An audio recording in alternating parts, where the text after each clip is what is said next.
how to do some write a code and defining the variables. Okay.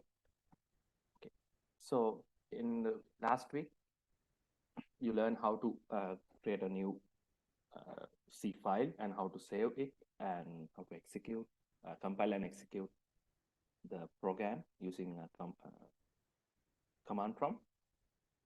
So you learn the basic skeleton of the computer program, C program. So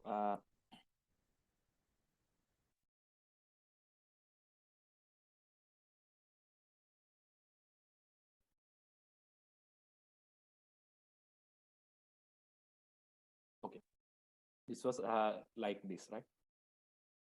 Okay, now I'm going to declare some variables. X, I'm going to declare three variables called X, Y, and Z.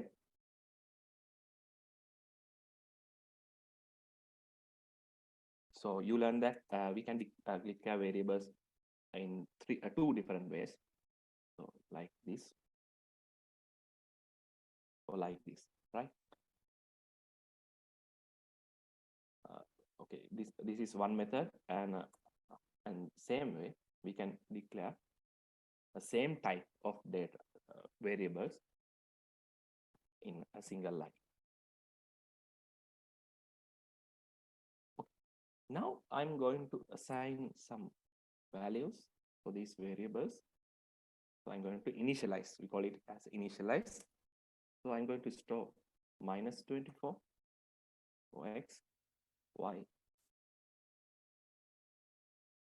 equals 45, Z equals 57 point maybe like 21, 21. Okay, now I'm going to print these three variables. So I will use printf function. So we should give an argument. So I will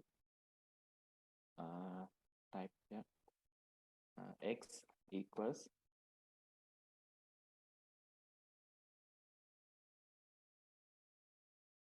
so this is this backslash n is for go to the next line, right? We use this one. X, I will copy this line and paste. Y equals Z, Z equals. Okay. Okay. Now I'm going to execute this compile and execute this program. So I have created a new C file. So therefore I have to save it, and it will ask a place to save. So in the desktop, I will create a new folder. Okay, let's say day 3.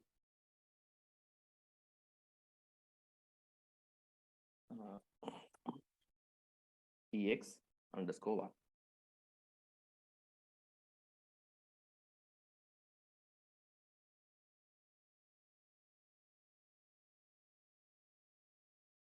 Okay, on the desktop, we have the folder and we have the C file. Now we are going to compile this one. Then for that, we should open this command prompt, type cmd.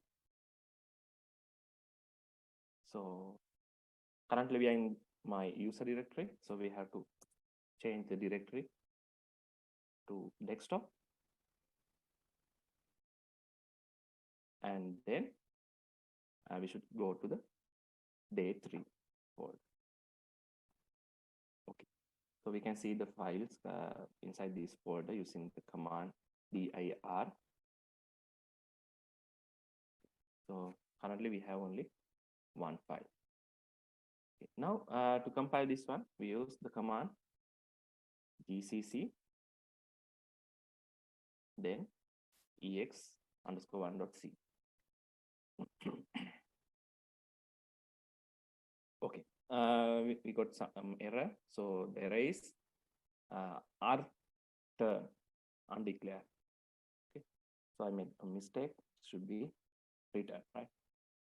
So I will save again and compile. Okay, now let's execute the exe file.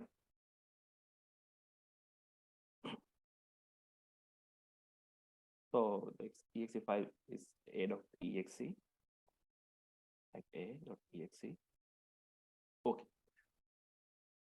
Now you can see. So we added 3 print lines to print x and x, y, and z variables. So for the first one, okay, we are getting the correct value, and second one also we are getting the correct one. But for third one, we are getting a wrong one, right? So we can see only the 57. So we missed that 0.21 part. Okay. So why? So because to print, so in previous last week we used the printf command function to print something on the screen, right? So last week we used print only some strings, like some letters. So now we are going to print our value in a variable, which is stored in a variable. So print to do that, we should use some special character. So it's to print a value which is stored in the variable. Okay. So this is the way we should use. So if you want to print any value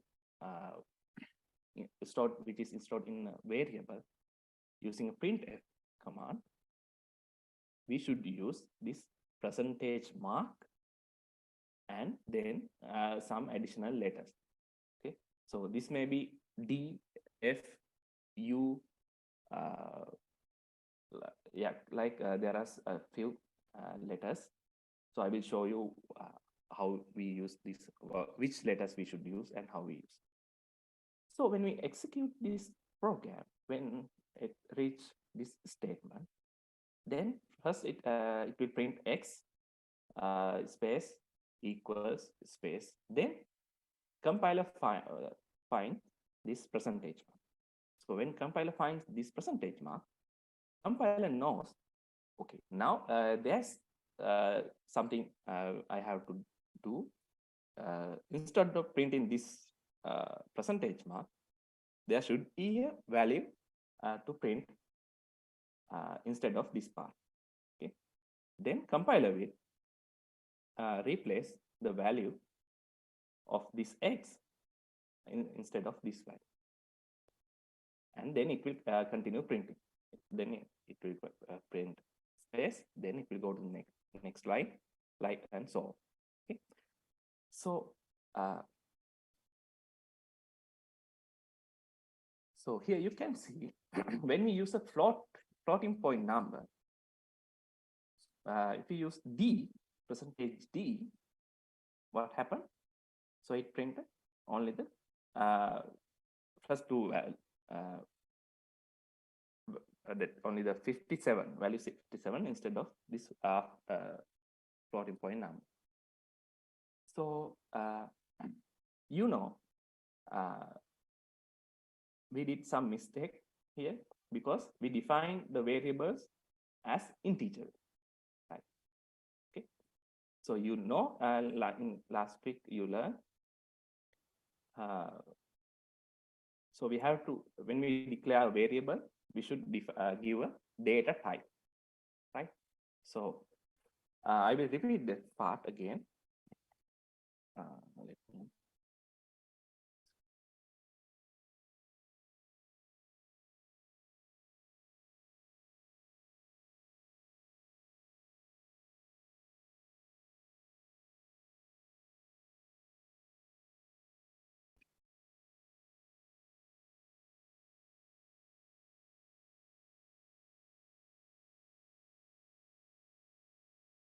Okay, so you learn that when we create a variable in the computer memory, so if this is the computer memory, so it will allocate some memory space reserve. It will reserve some memory space for that variable, right? So we have 3 variables, so it reserves some memory in the memory, computer's memory for 3 variables. In this example, it's 3 variables, right? Okay. So when we initialize these variables, then for x, it will store 24, y 45. But for 57.21, what will happen? Since it is an integer value, it will store only the 57 part. Okay. So it's, for example, in our home, in a kitchen, you know, you may you all have some shelves to store the things, like there's a in the shelf you have small boxes to store curry powders, sugar, rice, dal, and etc. Okay, so for store these value things, we use different sizes of boxes, right? So to store curry powder, we use small size plastic container maybe, and for sugar we should use bigger one. For rice, we should use even bigger one than these two, right? So can I store rice inside this curry powder box? No, we can't, right? So suppose we have one container for sugar and one container for dal. So this is for dal, let's say this is for sugar. So can I store dal inside this sugar container? So think sugar container is empty. So we have excess dal. So can we store dal here? Yes, we can. Okay. So, but can we store dal here in this container? No, we can't. So likewise, in computer program also, we should use proper container to store the variables, right? So how to define the size of this container in the memory? So that's why we use data types, right? So basically we have several data types in programming. Normally in this introduction session, we will discuss about the only few data types.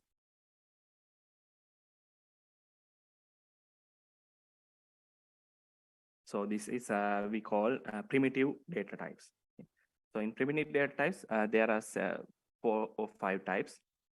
So in this programming session, we will use only the integer and floating point data types.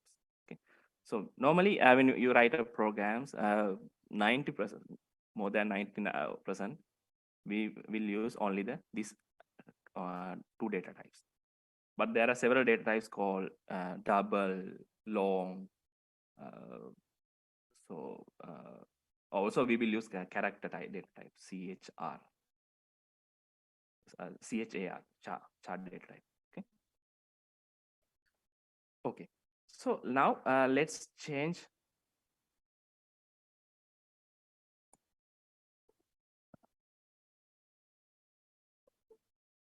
So now we did a mistake.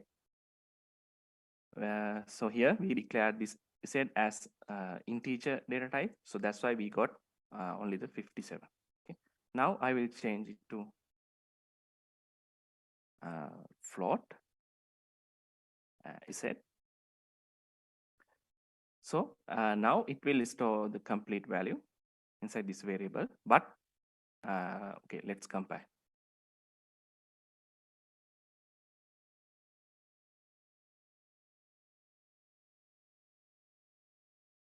Okay. Now I use the proper data type to store Z value, but as the output, we are getting this type of number. So why? So we used wrong. This part we call as a format specifier. Okay. So we have, when we are going to print any value inside the variable using a printf command, we use, we have to format the value as we want. So this is why we call it as format specifier.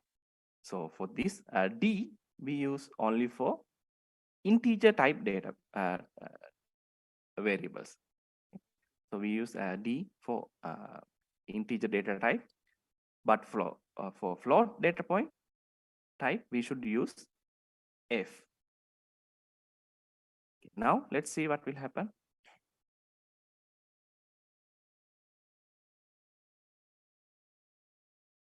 Okay, now you can see it clearly displays the value, but here you can see there are several decimal points, so I will explain later. Okay. Okay.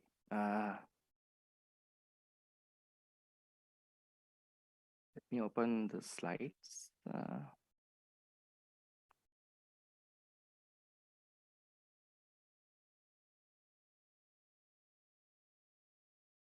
Okay. So basically, we can categorize programming data types into 3 groups: primitive, derived, and user-defined data types. So primitive data types, it has 4 categories: integer, character, float, and void. So derived and user-defined has another set of data types. So here we will discuss only the primitive data types. Okay. So primitive data types again can be divided into several subcategories. So integer has 3 major types: short, integer, and long. So again, this short data type, we can divide into 2 parts: signed and unsigned. Okay. So here also the same. So character data type, we can divide into only 2 categories: float. We have 3 subcategories: float, double, long double. Okay. So this short data type means it's like kind of separate container to store a variable.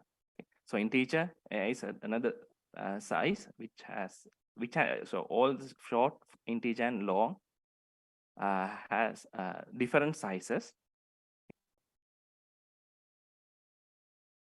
Okay. Last type is void. So void doesn't have any subcategories. Okay. So you can see see this table. So here in the first column, you can see the memory required. So memory allocation for each data type, and the keyword in the second column, and the range, the value range, which we can store in this variable. And last type column, format specifier. So format specifier means the letter we should use to print a value inside the variable, right? So here, or first one, sign short, we should use %d. Unsigned short, we should use u. Sign int, integer, d, u, okay, and so on. Okay. So especially for character data type, both unsigned and unsigned character data type, we should use %c. For float, we should use %f.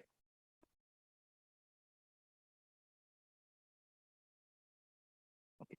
So you saw each integer data type is divided into another 2 subcategories: signed and unsigned. So what is the meaning of signed and unsigned?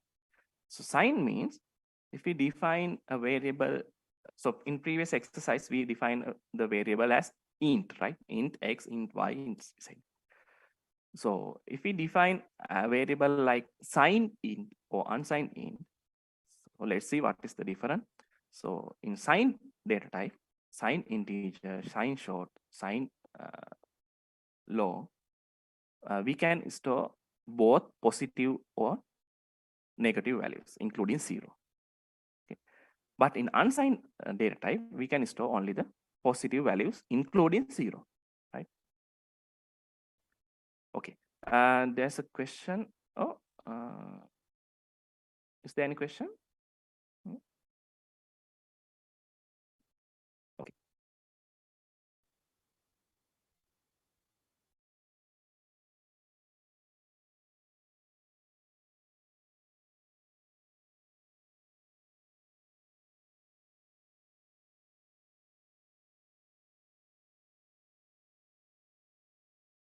Okay, and also in each data type, you can see the memory allocation. So for short data type, it allocates 2 bytes of memory. 2 bytes of memory means 16 bits. And for integer data type, it allocates 4 bytes of memory. So we can store larger value than which we can store in the short data type. So you can see float also, we can store 4 bytes of data. Okay, so let's move back to the exercise. Okay, now what I'm going to do is I will remove this part.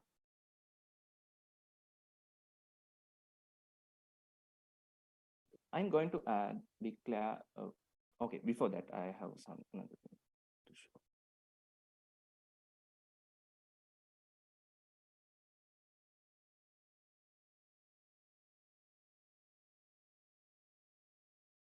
So when we declare signed data type, we can use 4 ways, but both are all are same. So we can define, use the data type like sign short int x. It's also the same as sign short. It's same as short int, short x also. So all these 4 are same. So usually without writing this much of letters thing, we directly use short x. You should remember that short x means it is signed data type. Okay.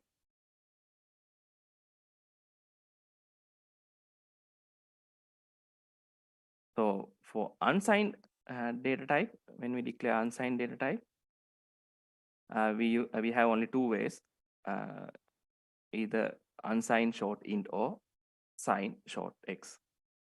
Okay. So these 2 are same. So using short variable, we can store a value, minus value or plus value. We can store both values, right? But in unsigned data type, we can store only positive values, right? Now, when we declare a variable, there are some rules we should follow for naming variables. So variable name can have alphabets, A to Z, for both simple and capital, digits 0 to 9, and underscores. So we can have only these categories. And another important point is variable name can start with the alphabet or underscore only. A digit cannot be used as the first character. Okay, so we cannot use numbers as the first characters for a variable. And also variable names are case sensitive. So that means this count starting with simple C and capital C are 2 different variable names. Okay. So in the same program, if you declare 2 variables with simple C and capital C, so these are 2 different variables. Okay. So it will allocate one memory space to the simple count and another memory space to capital C count.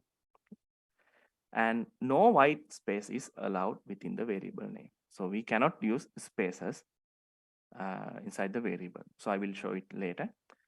And also C keywords cannot be used as variable names. What are the keywords? So keyword means in our program, we use data types, right? Integer, float, and also we use printf function. So these are the keywords in C. Okay, so we cannot use any keywords as our variable names. So here you can see the keywords in C. So there are 32 keywords in C programming. So you cannot use any of these keywords as your variable name. Okay, so you cannot use if, do, for, int, while. So these things.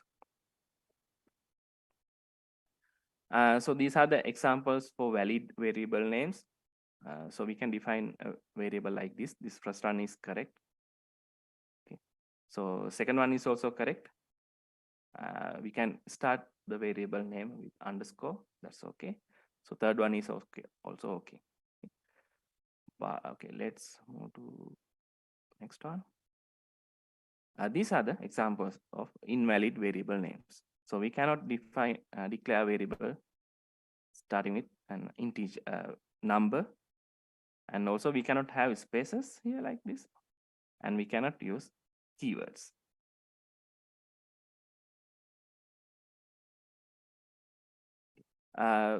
So when we declare variable names, as a good practice, we should follow some things when we declare variables. So we should use descriptive names. So instead of using X, Y, Z, better to use descriptive names. Like if you are going to get an input from the user, so instead of assigning that value into a variables like X, Y, Z, or ABC, you can use I input 1 underscore 1 input underscore 2. Okay, likewise. So since you cannot have spaces, white space inside the variable, so we should use underscore. And also, otherwise, instead of using underscore, we can use camel notation. So this is how we use camel notation. So camel notation means when we declare variable, the first letter we use simple letter, start with simple letter. But when we have space and a different word, the second word we start with the capital letter. So interest rate, so employee name.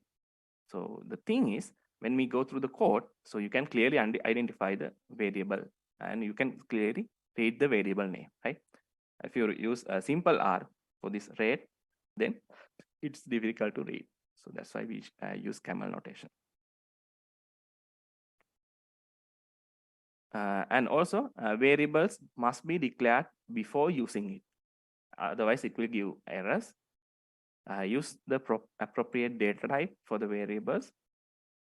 Okay. Consider the maximum and minimum values need to be stored. And also initialize the variable at the time of declaration whenever possible. So declare variable means we just allocate the memory for that variable. So initialize means assign a value. Right? So better assign a value when you declare a variable at the time. Select unsigned or unsigned type of variable. Don't use float or double when the variable holds only integers. Why? So here, don't use float or double when the variable holds only integers. Because float and double data types consumes more memory. So that's why we should use integer data type for store integer values. Okay, then format specifiers. Okay, let's come back to this part later on. Yes. Okay, so I have to show this part. Okay, now here I'm going to use data type short.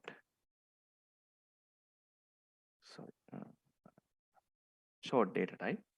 So I'm going to declare variable X, and I'm going to store some value like X equals 15 and print it.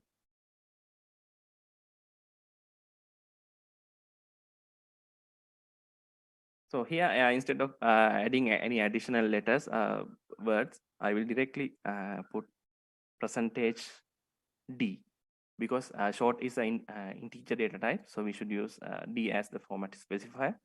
Then, but anyhow, we should type give the arguments inside the double quotation for this printf function, right? After that, comma X. Let's compile this one. Okay, so we are getting 15, right? So what will happen if I going to store a value like my identity card number? So I have 9 digits identity card number. Okay, let's see.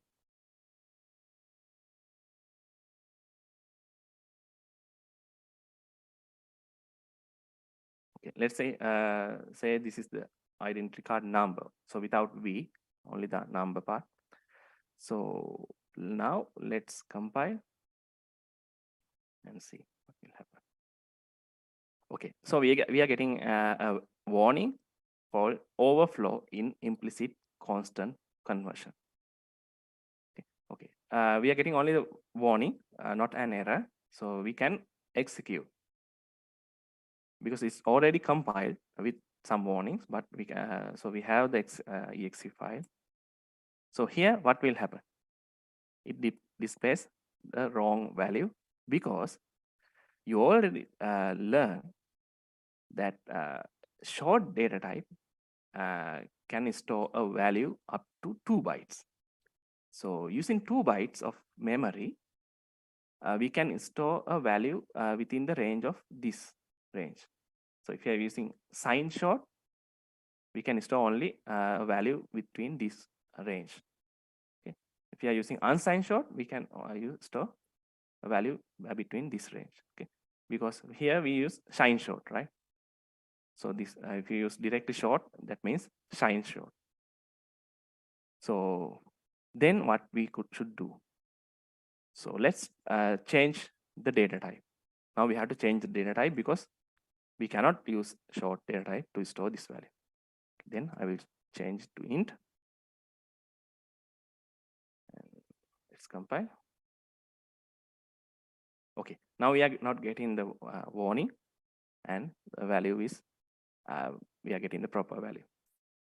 Okay, now okay, I think most of you have a new identity card with 11 digits, right? So I will change this to 11 and let's see what will happen.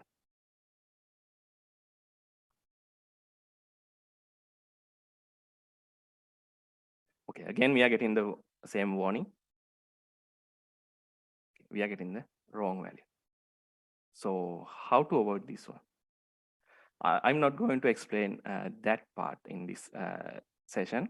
I have uploaded a separate video regarding the declaring variables and format specifiers. So please go through that video and you will learn which data type we can use for these such cases. Okay. Okay. Let me stop the recording. Recording stopped. Recording in progress. Recording, okay.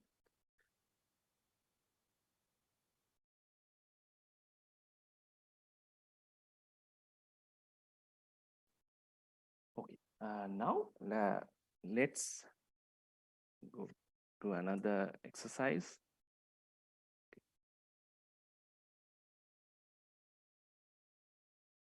Now I'm going to I will remove this part also. Type I have, so I want to display some text. So I have 6 mangoes.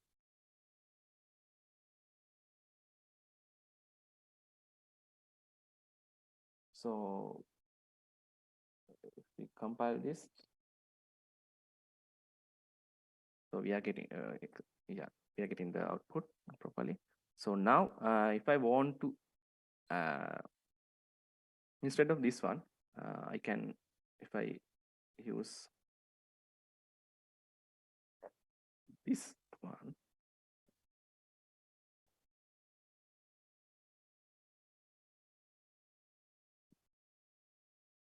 what will happen? Okay, it prints as the same way as earlier. Okay, so here instead of D in previous exercise, we use D and F to print integer values and floating point. Okay, but here you can see it's a S. So why we use S? This is because it's to represent string variable. So it is not mentioned here. So here what we are going to do, so we are printing some set of characters which we call as string. So to print a string, we should use $S format specifier, right? That's why we are getting the proper output. Okay, so what will happen if I change this to D?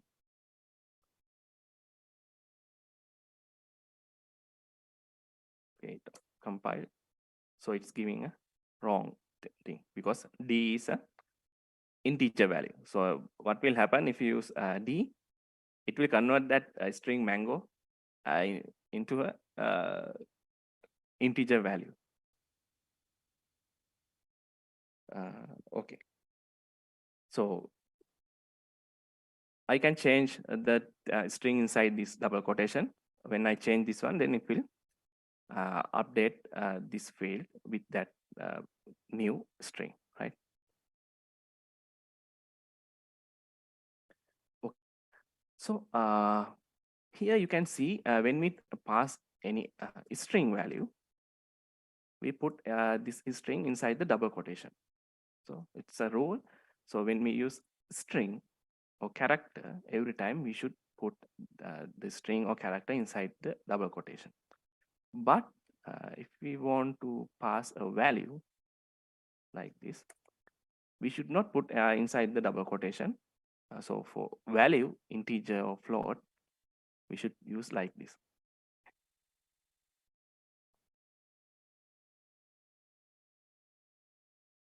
Here. So what will happen? Okay, let's see. What will happen if I put like this? Okay, so see, we are getting a wrong value, right? So like the same way, we can use multiple format specifiers as we want. So let's say I have 6 mangoes.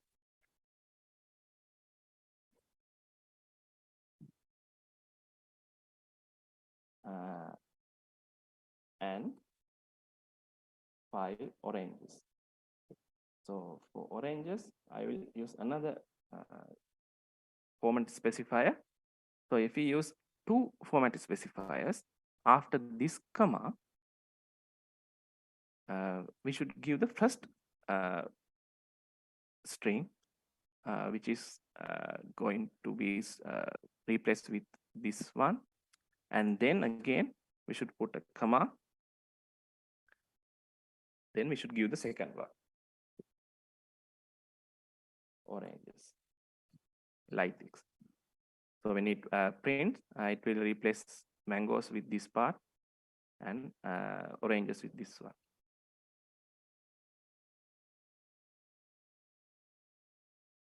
Here, I have 6 mangoes and 5 oranges. Okay, instead of this one, 6 and 5, let's define two variables, int A and B. So A equals 6, B equals 5. Okay. Now, instead of these values, typing this value, we are going to pass the variable. Okay. What we should use instead of 6, since we are going to pass an integer value, we should use %d, then This one also we should use percentage %d. Then what is the order here? So the first value format specifies percentage %d to print 6, right? So therefore we should use A first, then comma, okay, then second one mangoes, then third one again value B. Therefore after comma we should put B, then comma, then oranges.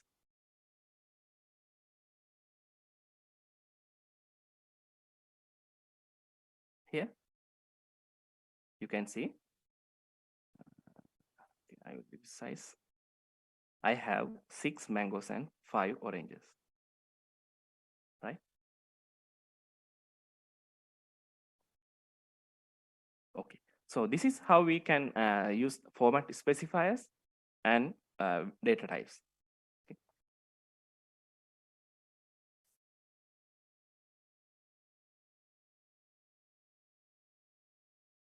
So okay, one thing, so keep in mind, so every time when you are going to print a value inside the variable, you should not put that variable inside the double quotes, right? You should directly use the variable. So if you use put like this, then it will give the wrong value, right?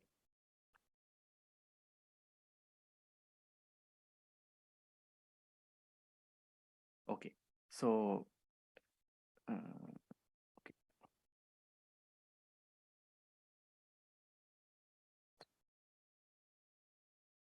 Now I'm going to move to another example. So I'm going to print floating point value. Float, let's say it's pi. So I will directly declare and initialize this variable in one line. So okay, before going to that, do you have any questions regarding up to this part level? If you have any questions, please put in the chat window. So is that clear, everything up to this point?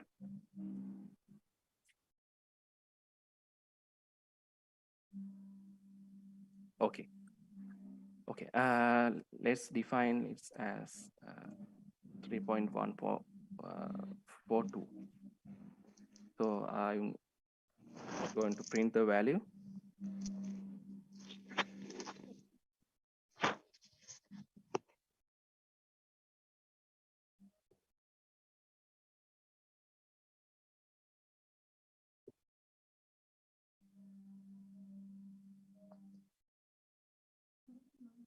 Pi is equals to,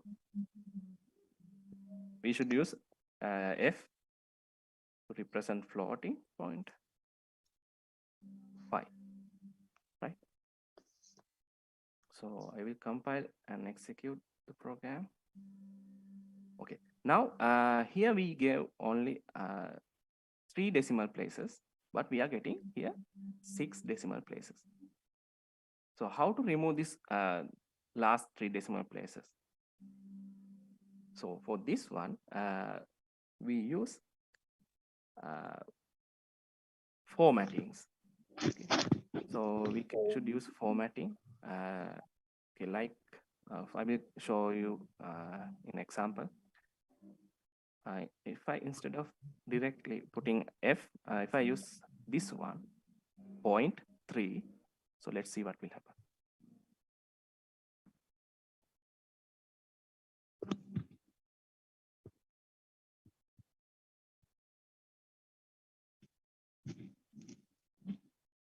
Okay, now we are getting the value as we expected, right?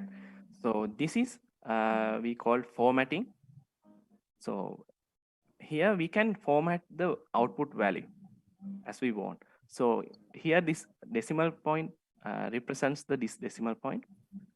So this 3 represents the number, how many decimal point values we should display. So here I put 3. That's why we are getting printing this last 3. So if I put 2, and okay, I will change this to maybe, let's say 5. So let's see what will happen. Okay. Okay. So we are getting the output in our lane with 2 decimal places. So I will change this to 6 to see what will happen.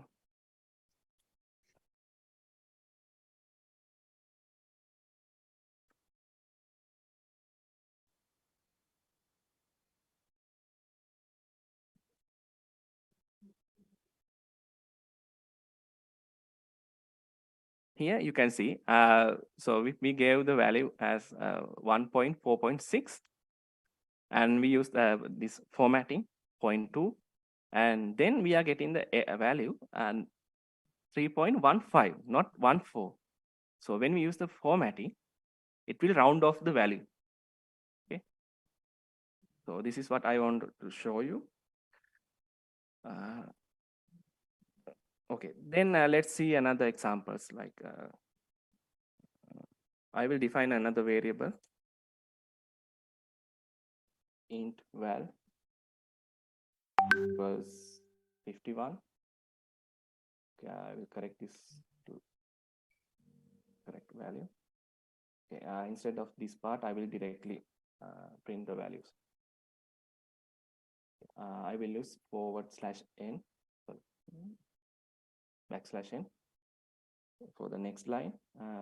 First, I will print value in 3 different ways.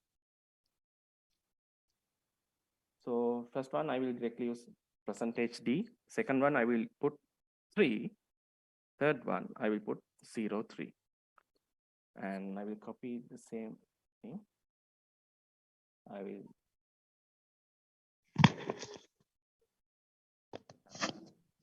so I will directly print the pi value.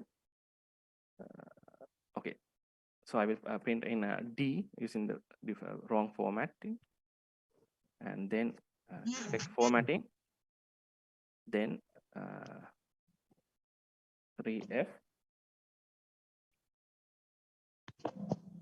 and 4.2F. Okay, now let's compile. Okay, these are the values we are getting. So the first one, we are getting the correct value. Here in the second line, I used 3D. So you can see it shows the output with 3 digits, right? The third line, I put 0, 3, then it will add some leading zeros to the value, then up to 3 digits, right? To get the complete 3 digits. So when I use wrong formatting, yes, we are getting wrong value. Then for this one, we are getting the output like this. And if I use 3F, we are getting the same value because we did not limit the number of decimal places. Okay. For that, we should use the last line, 4.2. Then it will round off the value up to 2 decimal places, and it will display the value. Okay.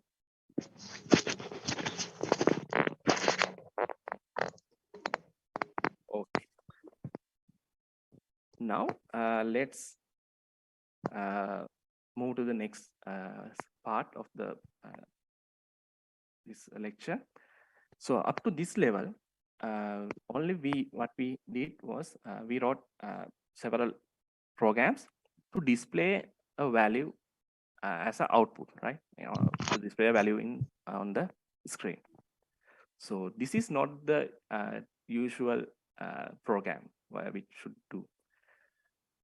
Usually, a computer program should take inputs from the user, and then also it should output values to user.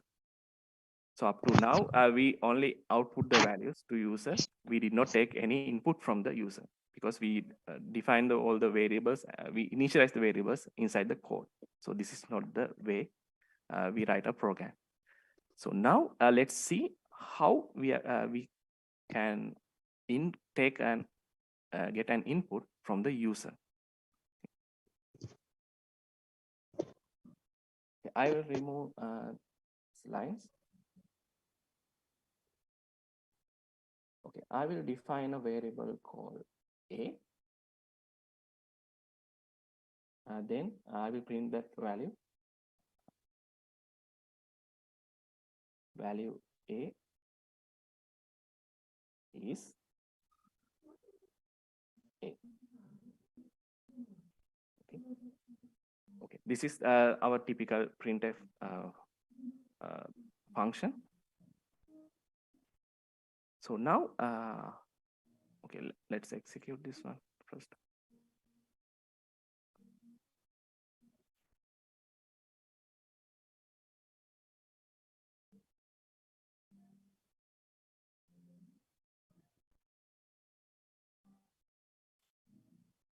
Okay, sorry. So I don't know the command for clear the screen in Windows. Let's compile. Okay, there's a message from a student. Okay, CLS. Thank you. Okay, maybe the meaning is clear screen, right? Yeah.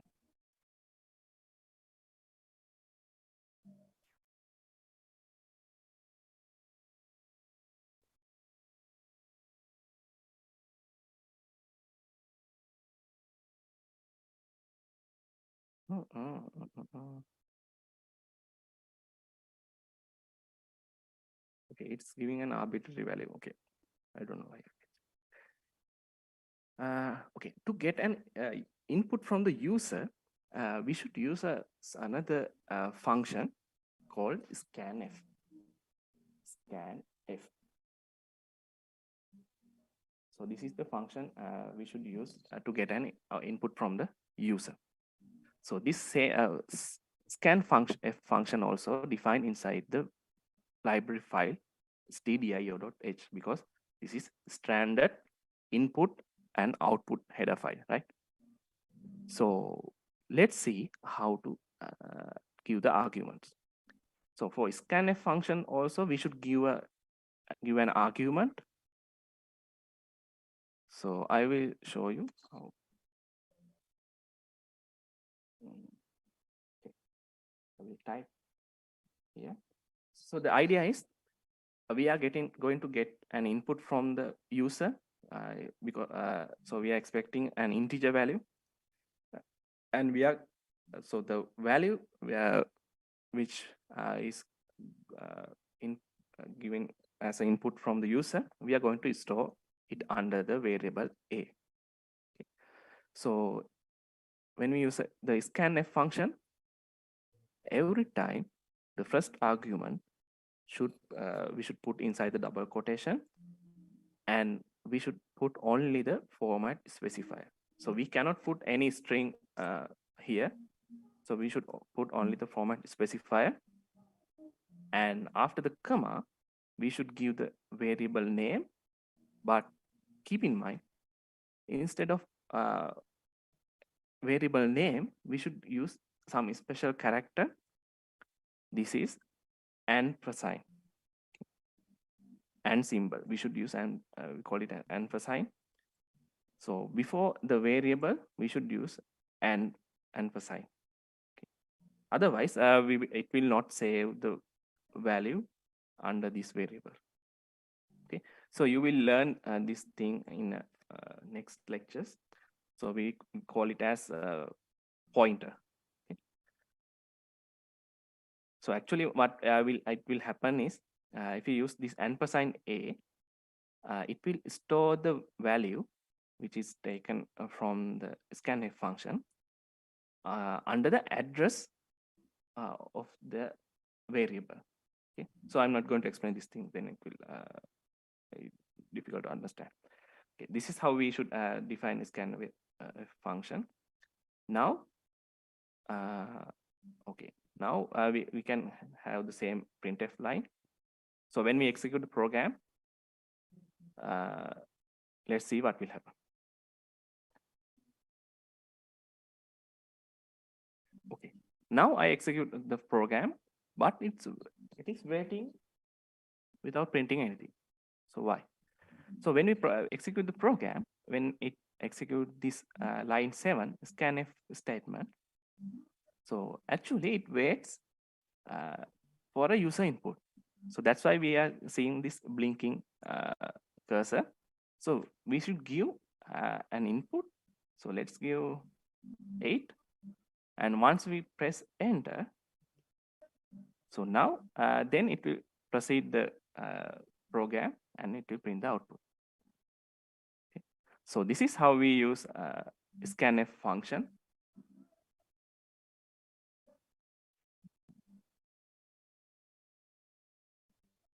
Okay, now let's see how to get an input, floating point input. So for that one, we should use float data type. I will give a variable name val. So to get an floating point number, we should use f instead of d. So you learn this thing, format specifiers. So in scanf function also, we should use the proper format specifiers. Okay. So float, we should use f, and then we should type ampersand, then val. Okay. So when you print the value, here we should change it to val, and here we should put f. Okay. Let's compile this one. Okay, it's asking for an input, so I will give 5 point this one. So we are getting the output as we expected. So to remove this last 3 zeros, we can use formatting.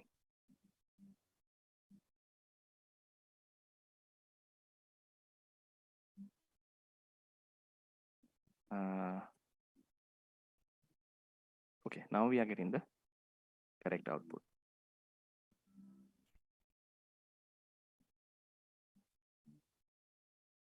Okay, now let's do some example. So the idea is we want to calculate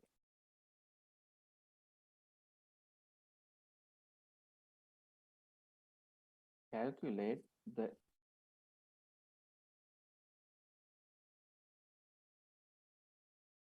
area of a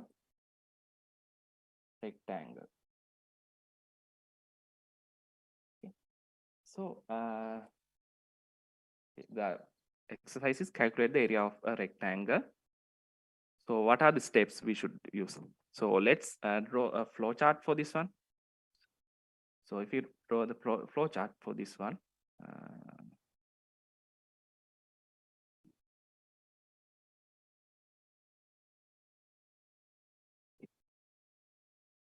so first it is start. Then we should get okay, for this one to calculate the area of a rectangle, what are the things we need? We need length, then we need width of the rectangle, right? So we should get these two values as a user inputs, right? So how to represent this in a flowchart? We should use this one. Okay. So input width, and again we need another input length. Okay, I will put here length L. So then we should use a simple process. So we should define a variable a equals w times L, and then to print that output we should use print a stop, right? Okay. So this is the flowchart. So if we are going to implement this thing in our code, so we need 2 inputs, and we have to do the calculation and we have to use printf function to print the value, right? Okay, let's see how we can do this thing.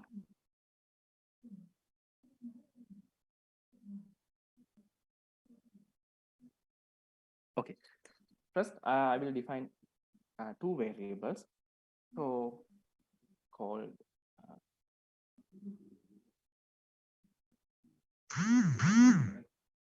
length and width. So what is the data type we should use here? Integer or so what is the data type we should use here? Quickly put in the chat window. What do you think? Int or char or long or double or float, or what is the data type we should use?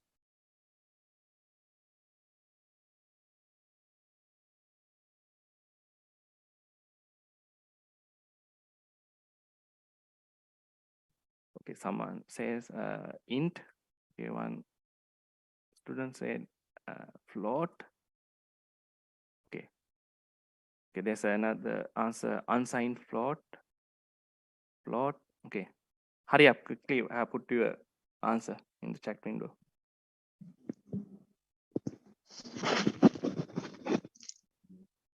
What is the data type we should use?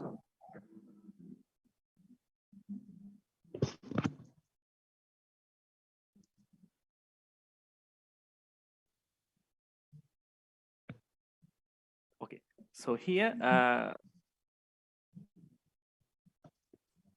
okay, for now, I will use this in data type, but this is not the correct data type. So we should use float data type because length and width is not real integer values, right? We can have floating point values like 2.5, 2.4, 3.6, like that, right? Then to get floating point values, we should define it the variable as floating point data type, right? So that's why use float. So this float means signed float or unsigned float. If you directly use this float, this means unsigned float. So actually it can store both my negative and positive values. Okay, but instead of using unsigned, if you use unsigned float, we can store only positive values. But for easiness, we will use directly signed float. Okay, this is signed float. Okay, now we want to get two inputs. Then for that, I will use scanf function. Then, okay, what should I type here? Okay, I will put the variable here. So what should be the things inside this parenthesis? Quickly put in the chat window. What should I put inside this parenthesis? This part. Hurry up, quickly put in the chat window. So we don't have enough time, that's all. I need the complete part. So this part and this part.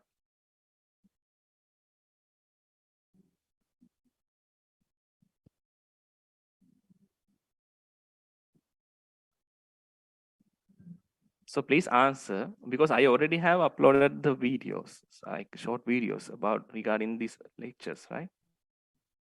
So you should go through these things before you come to the lecture, because we have only limited time to teach, learn a full programming course, right?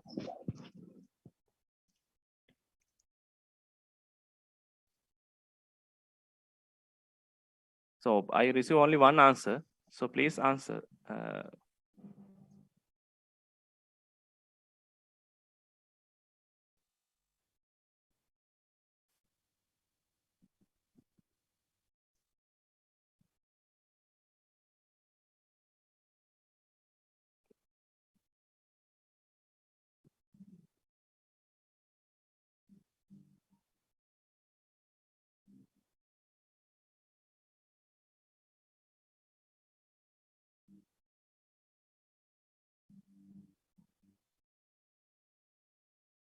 So I got only 10 answers.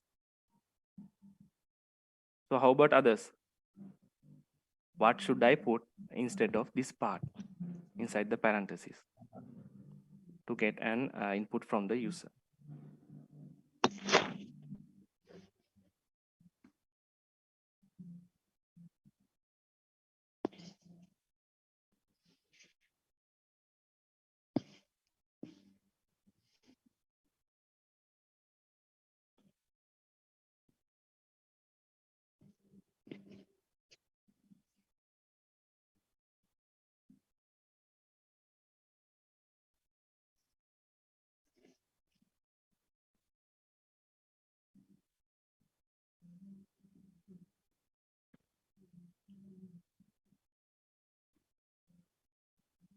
Okay, so for I'm repeating again.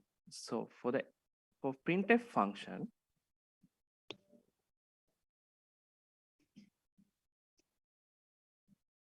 okay, let's write the printf function first. Okay, we need another variable to calculate the area, right? Let's create a variable called area. So now we have to print this variable value. So here the text should be area is %f. So this is how we print a value on the screen.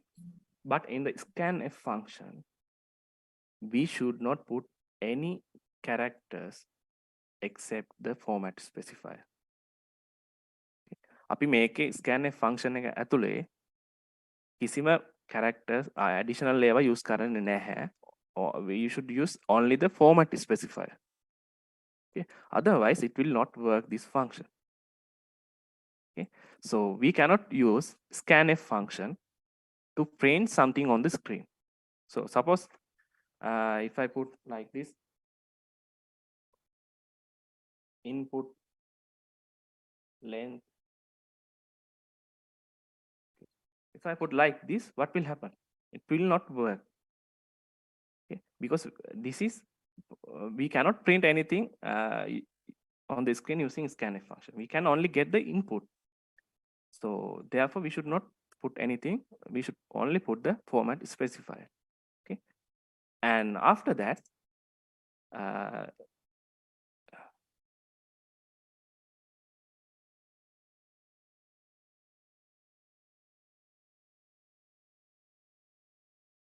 we should before the variable name we should put ampersand. Okay, so this is how we get an input from the user. Okay, so keep in mind we should use this ampersand, otherwise it will not save the value under this variable. So we need two inputs. So for that I will put another scanf function. Okay, now we have to calculate the area.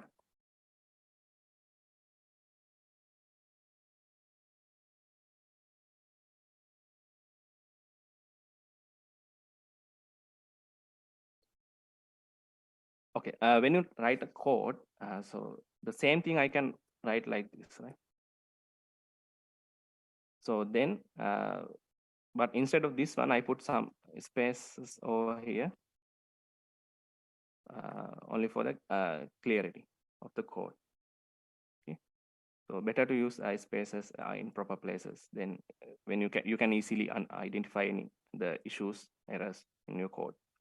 Okay, so to multiply two variables, I use this asterisk instead of x. So this x is a string. So in the computer, so multiplication symbol is asterisk. Right? Okay, now we have written our program. Okay, let's compile and execute.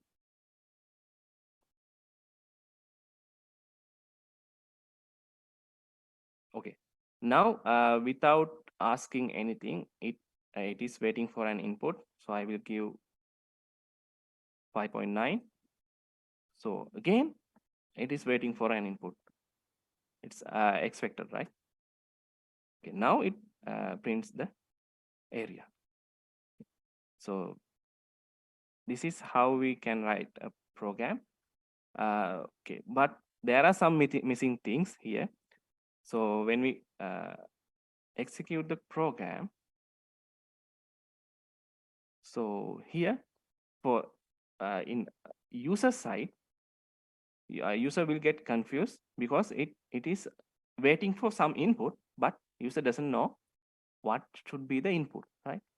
So therefore, when we write a program to get some input, we should give some instructions for the user, but it is not needed for the program execution, because without that information, we can execute the program in proper way, because according to the flowchart, we only need these two as an input, right? But when we write the program, we should give additional information to the user. So here, then I will print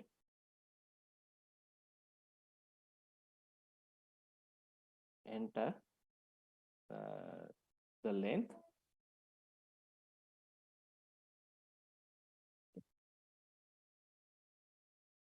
So I will put a simple print statement.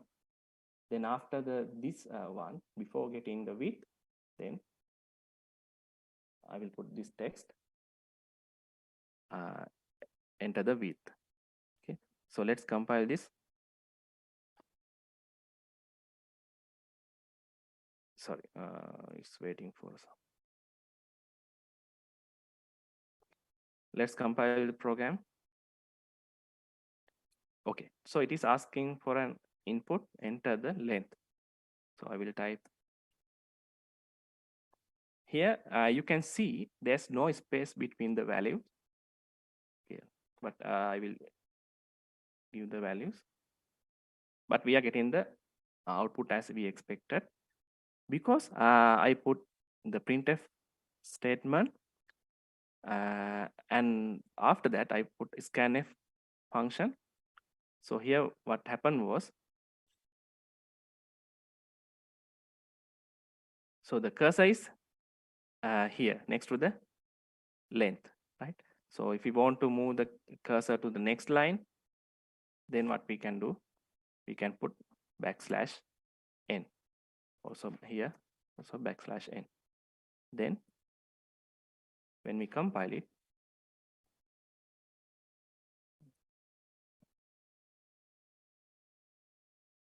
let's compile this. Okay, enter the length. Then after printing this line, it will move the cursor to the next line. Then okay, wait. So okay, we are getting the output like this. So we can use formatting for this, the output 0.3.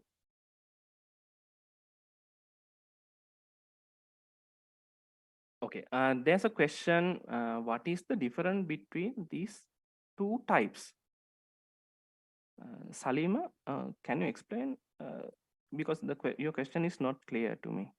What do you mean these two types?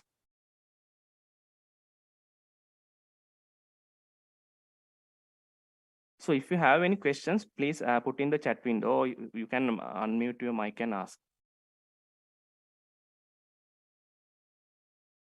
Because without getting your response, I cannot understand. So whether you got the things or not properly. Salima, what is your question?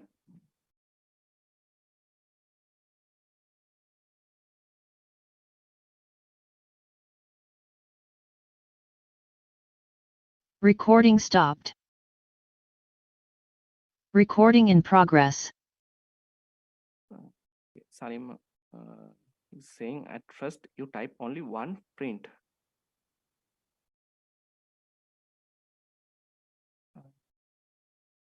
Yes, here I put print statement here. Then I put scanf, printf, scanf, calculate area, printf, right? So according to the flow chart, we need two inputs, right? So if I remove this line, now according to flow chart, it's properly working, right? So input W. So okay, one thing. So in when you draw the flow charts to get an input, you put like input W. This means it is not printing something on the screen. This means take an input from the user, ask for an input from the user. Okay, this is what the idea is of these two lines. Okay? So to get an the input, we should use scanf function, but the problem is to get the input, we cannot give any instructions inside the scanf, because inside the scanf we can use only the format specifier. We cannot use scanf to print something on the screen. So therefore, by only having these two lines, if we compile the program,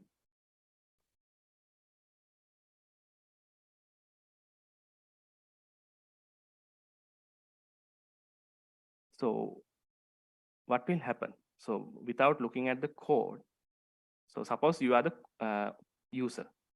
So I wrote a program for you. You asked me to write a program to calculate the area of the rectangle. I wrote the code and I provided it to you as a exe file. Now you execute the program, but you are getting this type of blinking cursor. So what should we are going to do? Do you know what should you do? You don't know, right? User doesn't know what he or she should do, right? It is asking for something. Okay, so that's why we should give some instructions like guidance to get the input values. So that's why I put these two print statements here. So then what will happen when it executes? It will first declare these three variables. Then it will come to this line. It will print this text on the screen. Okay, so I will execute this one.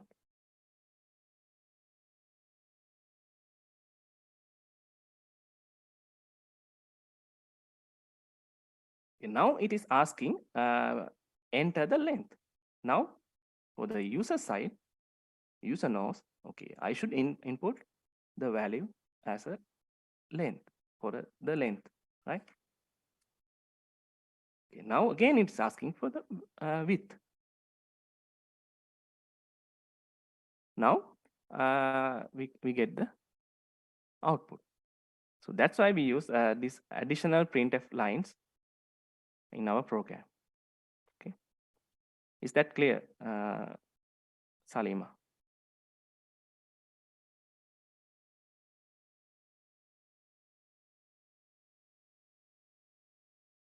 So I have already uploaded these all these things in the LMS as a short videos, right? You should go through this one because I expected you to go through all these videos before you come to the lecture.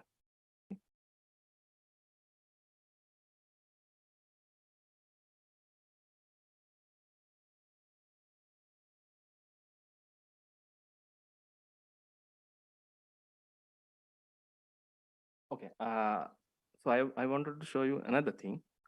So here, as for the printf function, to print the area, we define a separate variable and we assign this value to this variable, and we use that value inside the area variable to print the value, right? So instead of using this variable, if I want, I can directly put this part here, over here. Okay, the calculation part I can put here, then it will also work properly. Here, it's properly working. but it is not a good coding practice. So every time when you do a calculation, you should define a variable and you should store the value into that variable, and you should use that variable to do any printf or anything. Okay, I just wanted to show you, so this is working.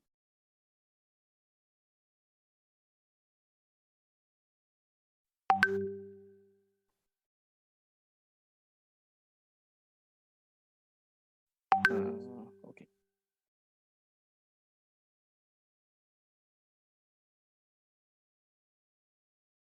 So again, let's move further. I'm going to show you some another new thing.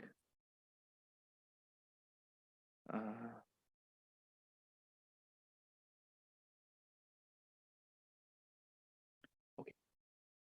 I will define two variables like this. Float, val. So what I'm going to do is I'm going to divide some value. Sorry, I'm going to divide value a by 2 and assign that value into the variable val. Okay, and I'm going to print this one.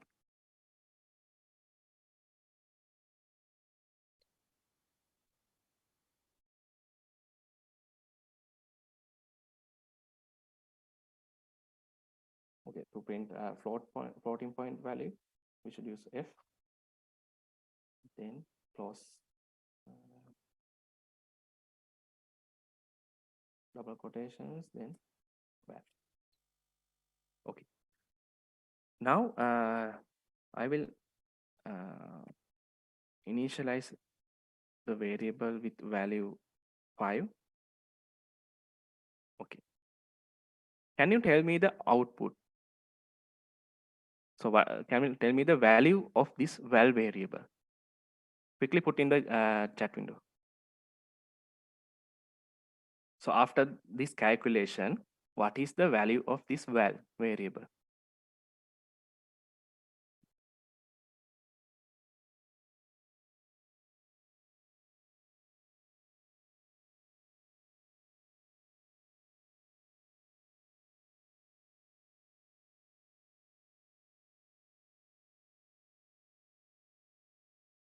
I need your answer. Only a few of you are replying.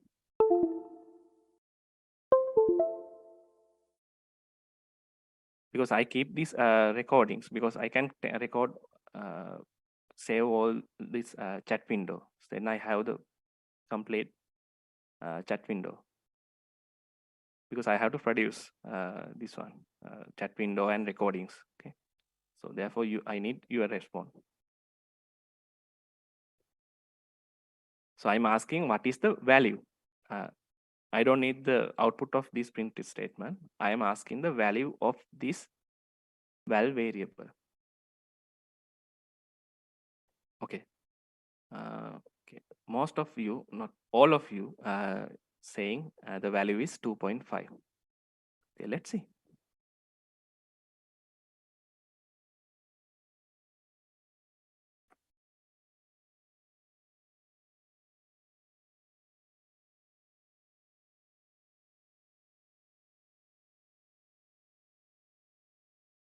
Okay, we are getting the output as 2.0000. So why? Can you guess why we are getting 2 instead of 2.5?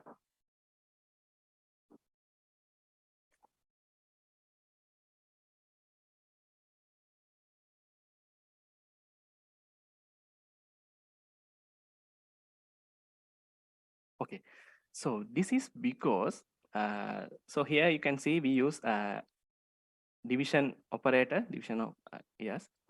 So this division operator in C programming, this does not mean the real division. as we use in the mathematics.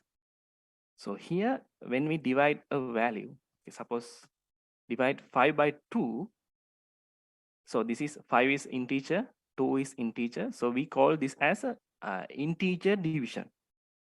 So when we do integer division, if we divide two integer values, the output, we will get the output as how many 2's which are contained inside this 5. Okay.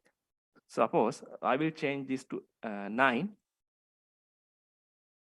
Okay, I will print this one. So it is given the how many 2's are inside this 9. So how many 2's? 2, 4, 6, 8. 4 2's, right? So if I divide this by 3, okay, let's divide this 10 by 3. Then what should be the value? If I divide 10 by 3, what should be the value?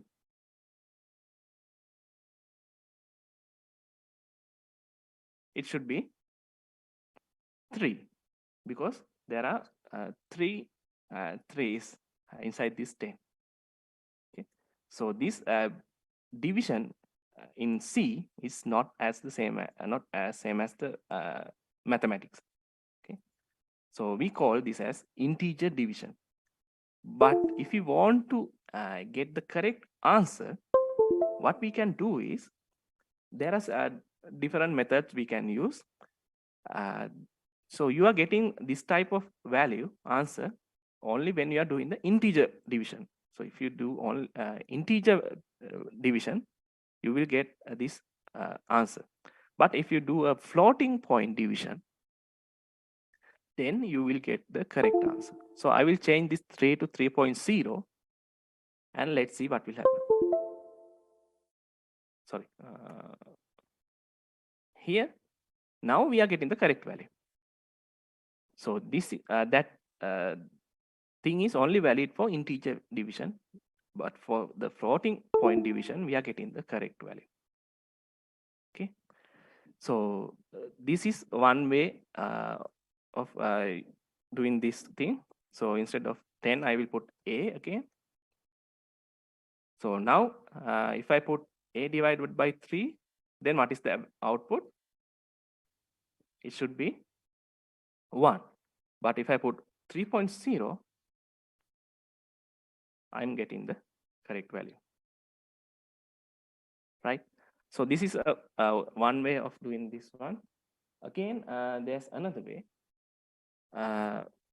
So if you want to divide integer without direct integer like 10, instead of 10, okay, 10 by 3, instead of 10, you can put 10.0.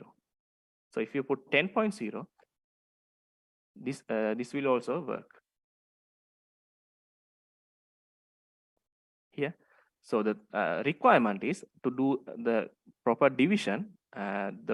Any of this value should be a float value.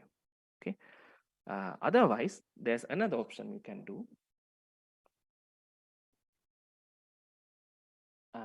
There's a special thing we can do.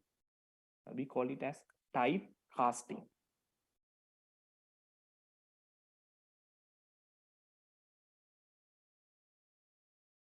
Type casting. So if I put float here, and if I put if I remove this one, okay. So this one also should work. Here you can see we are getting the proper output. So we divide an integer value by an integer another integer value. So this part is integer division, but we are getting the proper output because when we execute this line, so it first compiler says this type casting. So what will do? So it will convert this A, this integer value, into a floating point value. Okay. So it will add dot 0 after the value like this one. Okay. During the compilation process, it will add convert this a into a float point value. Then it will divide by 3. Then we should get the proper answer. So all these 3 methods are correct. So you can use 3.0, or if you are directly using the integer value, you can use this one. Otherwise, you can do the use a typecasting. Okay. So is that clear?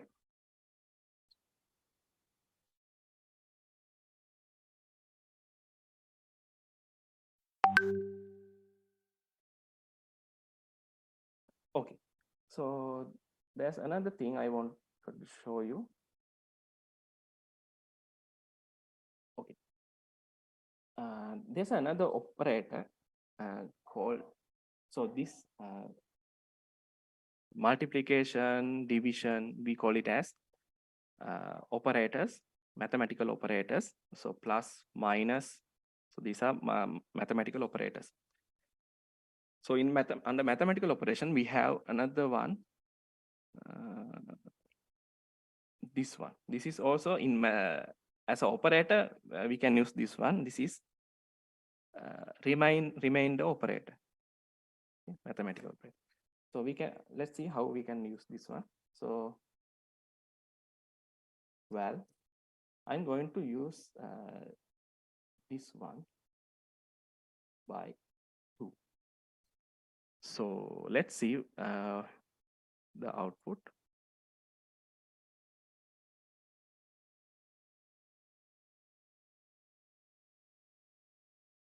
Okay, we are getting the 1 as the output. So I will change this to 4 and let's compare. So what should be the expected output? A remainder 4. That means 5 remainder 4. What is the output?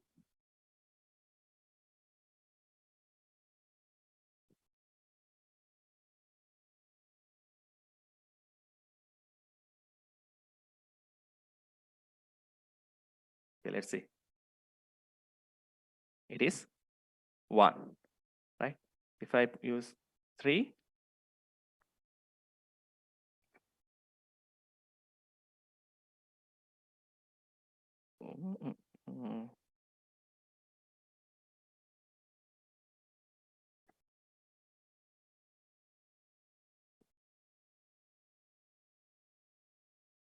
why it's giving.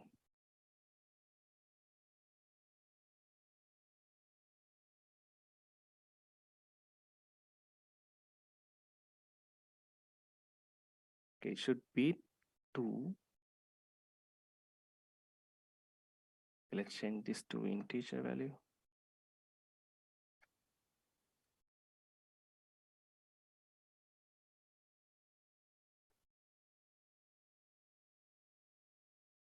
Okay.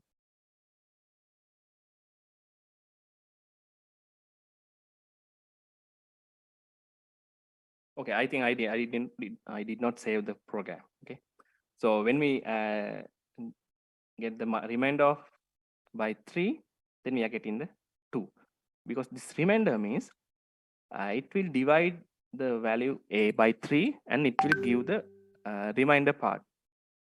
So when we divide the 5 by 3, so there are 1 3s and we have another 2 rest, right? So it is giving that 2 as the output. Okay.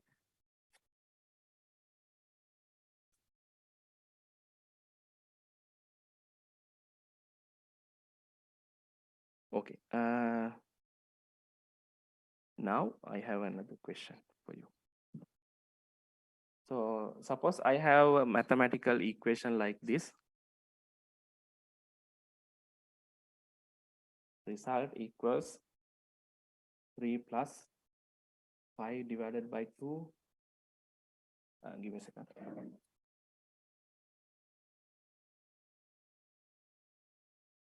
5 divided by 2 times 2.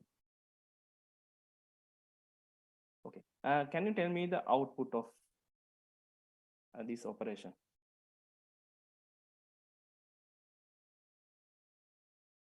What is the output value of this result?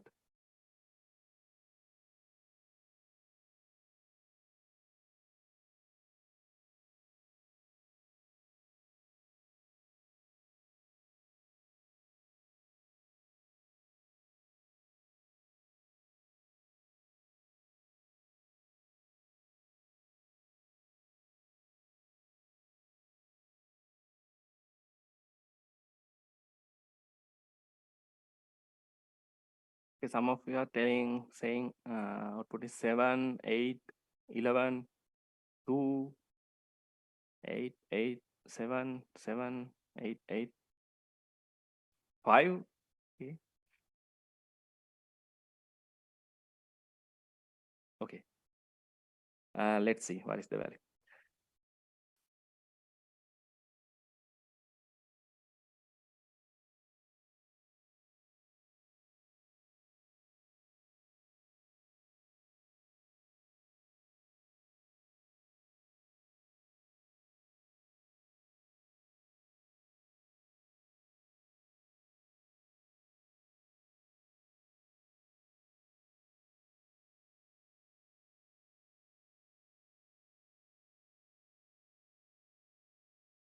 Okay, the output is 7. So let's see why we get this value as the output. So in programming, even in mathematics, when we use mathematical operators, there's a thing called precedence. So when we do this the calculation of this type of function, we should go through some precedence. There's an order we should do this calculation. Okay, so the thing is, like I told you, we have mathematical operators like these things, and also we have plus, minus, and also in the mathematical functions we use brackets, right? Okay, so when we use these things, there's a precedence, there's an order we should follow when we solve the equation. Okay, so the thing is, the order is when we solve the equation, first we should solve the things inside the brackets. We should solve the brackets first, then we should solve the parts with multiplication, division, or remainder part, and the last part we should use solve plus and minus part. Okay, so when we consider the multiplication, division, and remainder operators, the order precedence is it depends on the place which is placed. So we should solve this if we have multiplication and division operation. So here we have division and multiplication. So when we solve this one, we should solve the first operation we get when we go through left to right. When we go from here to here, first we should solve the first part we are getting operator. Okay, so if you are using the equal level operators, so here what will happen? So when we go okay, to solve this one, first we don't have brackets, but we have multiplication, division, and plus. So if we go through from here to here, so we should first ignore this plus. Now we have division. So we should do the division first, okay, which is results 2.5. Then so then we should do the multiplication. Okay.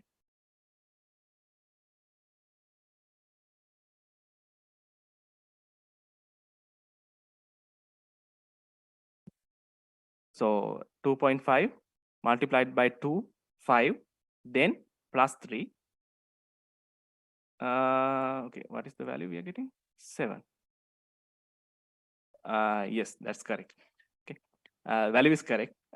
So, but according to the mathematical function, we should get the output as 8. Okay, so 5 divided by 2, 2.5 times 2, 5 plus 3, 8.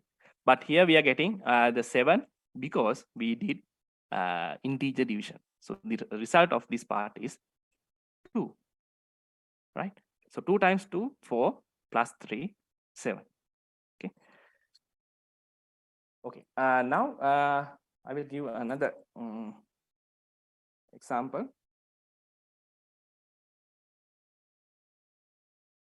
Okay, can you tell me what is the output of this one? 2 times, okay, I'll put like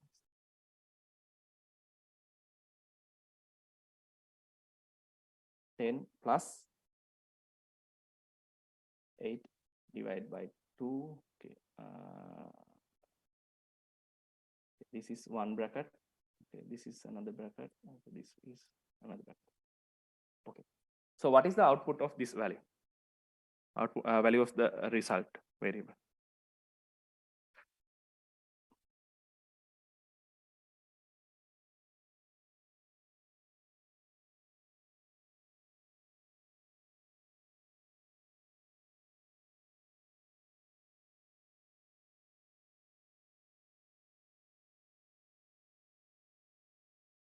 Okay, it should be minus 3 because, so according to the order, it will first evaluate the parentheses. So the first parenthesis it will evaluate is, so when we it goes from here to here, okay, it will neglect this minus. Okay, it sees this first parenthesis. Okay, now it will try to evaluate this part. Okay, so if we go, it goes from here to here. Okay, it says another parenthesis inside this one. Okay, now it will try to execute this part, evaluate this part.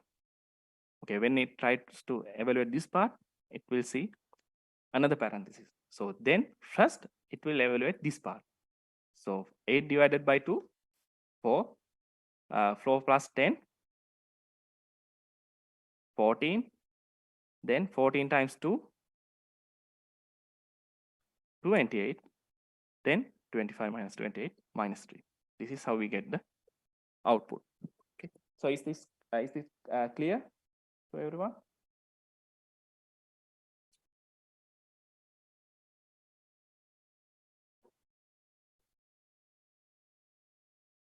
Okay, I quickly move to the another one example.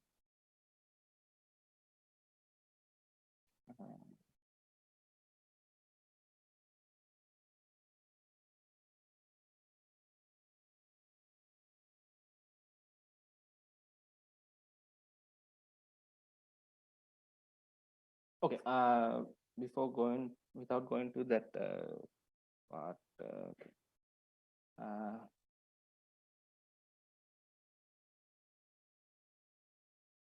Okay, let's move to another totally different section, conditional statements. So I'm going to teach you how to use if as commands, statements. So in our previous exercise, so one of the previous exercise, we used scanf function to get an input. So suppose we have a task to write a program to check the largest number from two input numbers.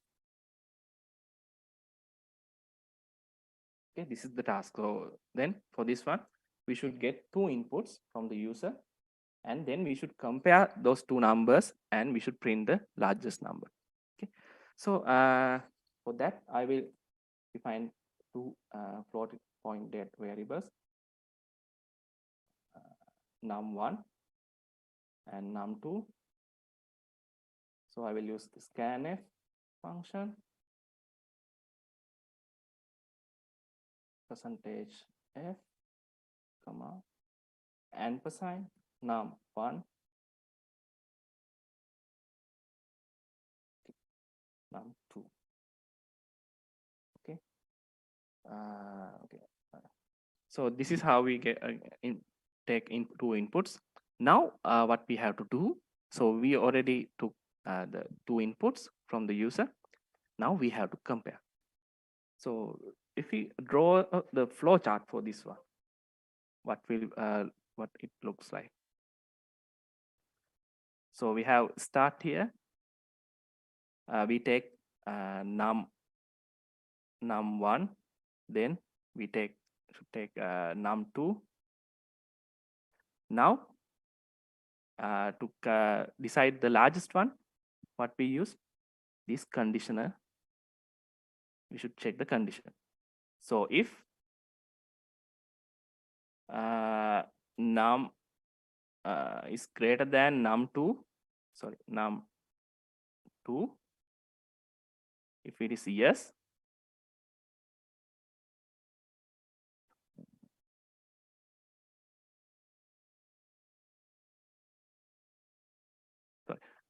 yes, it will print num1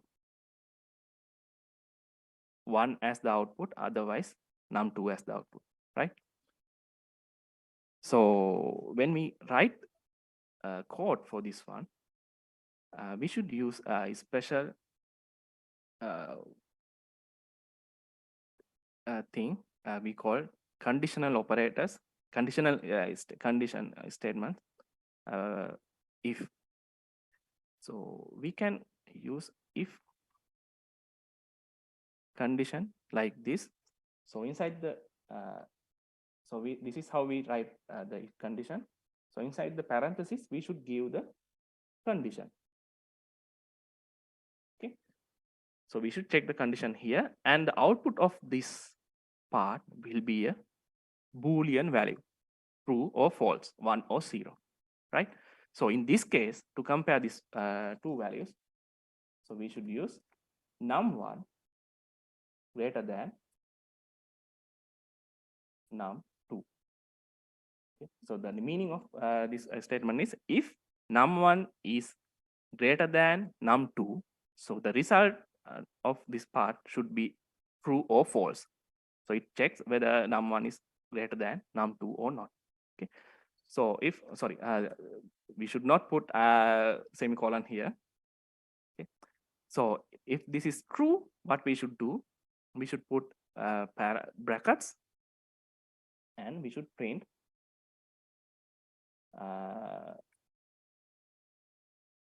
largest is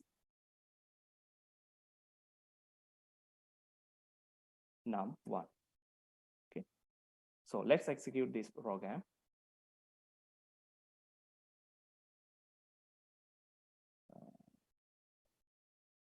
Yeah, sorry, wait. So if you want to terminate a program during the execution, you can press Control plus C. Then it will you can terminate the program. I just terminate the program to clear the screen. Okay. Now I will execute. So it is asking for an input. So I will give 10 as the first one, 8 as the second one. So now it is printing largest is 10. So let's execute this again. I will input 5 as the first one, 10 as the second one. What will be the output? So we will not get anything. So because it will print this statement if and only if this is condition is true. Otherwise, it will do nothing. If this condition is true, it will enter inside this parenthesis brackets, and it will execute this line. Otherwise, if this is false, then it will not enter to this part. It will, without executing this part, it will go to this return line. Okay. So to print something like if it is false, what we can do, we can use else part. If this is true, execute this part. Otherwise, that means else.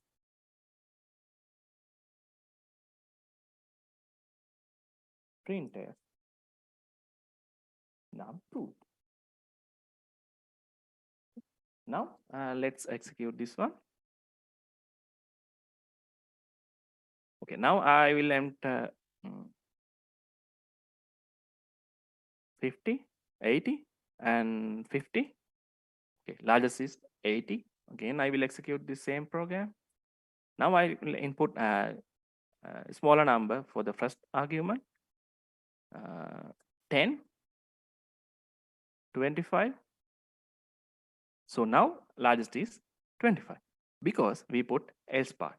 So now in this last case, so it takes the two inputs. Num1 is equals to 10, num2 is 25. Now it will enter to this part and will check this condition is true or not. So num1 is 10, 2 is 25. So this is false. It will not enter to this part, and it will without by escaping this part, it will go to else part. So this is false. It will go to else part and print this line. Okay. So this is how we use if else statements. Okay. So when we use conditional conditions, where's this? Okay, here. So for decision making, we use conditions. So there are there are 5 types of if statements. So direct if statement. So this is the way which we use in first one. So like this.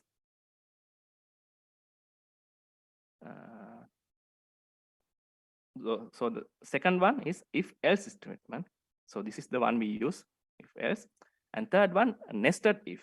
So I will show this thing in next week.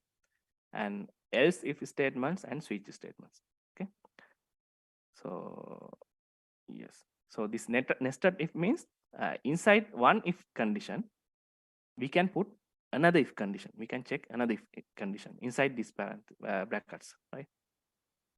So this is we call nested if. Else if this means we can use multiple if statements like in this way. Okay, I will show you an example. This one.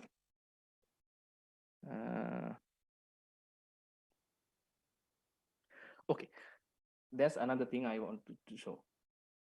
Now let's execute this program, same program. Now I wanted, okay, if I enter 25 and 25 for both values, what will happen? So it is printing largest is 25. Okay.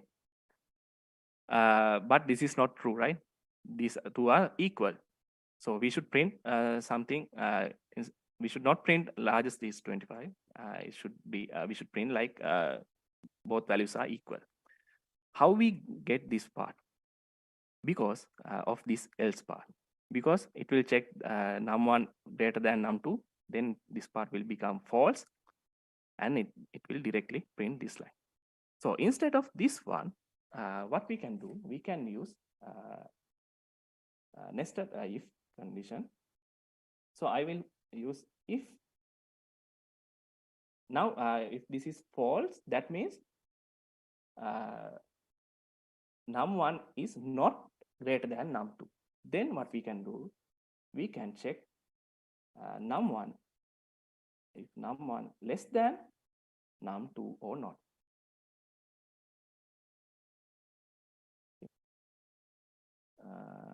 Yes, then we can print this line.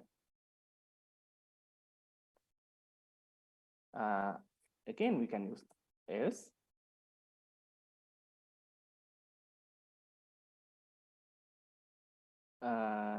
Two values are equal.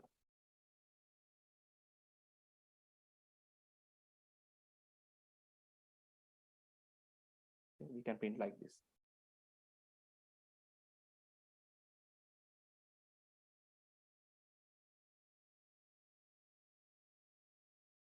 Okay, let's execute this one.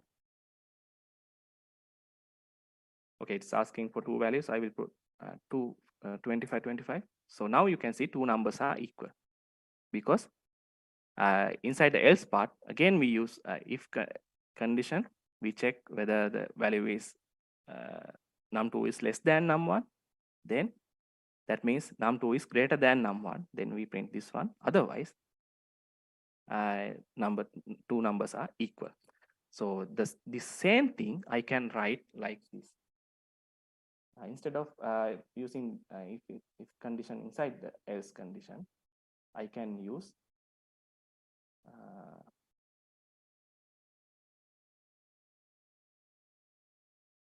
here else like this. I will first in the line. We can use the same this method also. So what will happen here? So if this is this get false, then it will check go to else if part. Now it is checking another condition. If num2 is less than num1, then it will print this part. If this part is also get fail, then it will print this one. Okay.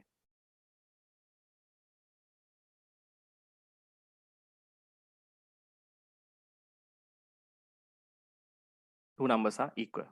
Okay. So I have already uploaded a video regarding this if else thing. So please go through this video because for the next assignment, you need this if else condition. Okay, please watch okay, this one, decision making in C. And I have uploaded some assignments. So in these assignments, you are not going to submit a PDF document. So because I need programs, you should write a program to each assignment and you should upload. But the thing is, I don't have time to evaluate all the codes one by one. So therefore, there's a special tool inside the LMS to evaluate programming codes. This is we call Code Runner. Okay, so I will show you an example. So I have uploaded 3 questions. I will upload more questions later. So if you click this one, it will go to here. It is actually a quiz. So then, okay, sorry. So you should, okay, I already took that one.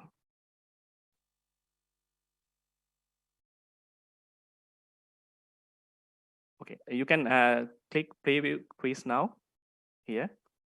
Then you are getting the question. Okay, so this is the, okay, you have the question and also it is giving an example. Then you should write the code here. Okay, now we don't have enough time. So what I can do is I will make a short video about this one, how to submit the code here, and I will upload. And please follow that video, and then you should do this assignment. So I will add additional questions here. The thing is, it will automatically grade your code. Okay, so I will do a short video and I will upload it. Okay, I will upload the recordings also. So if you have any questions, you can put in the forums. Okay, let's stop the session for today. So thank you, everyone. So have a nice day.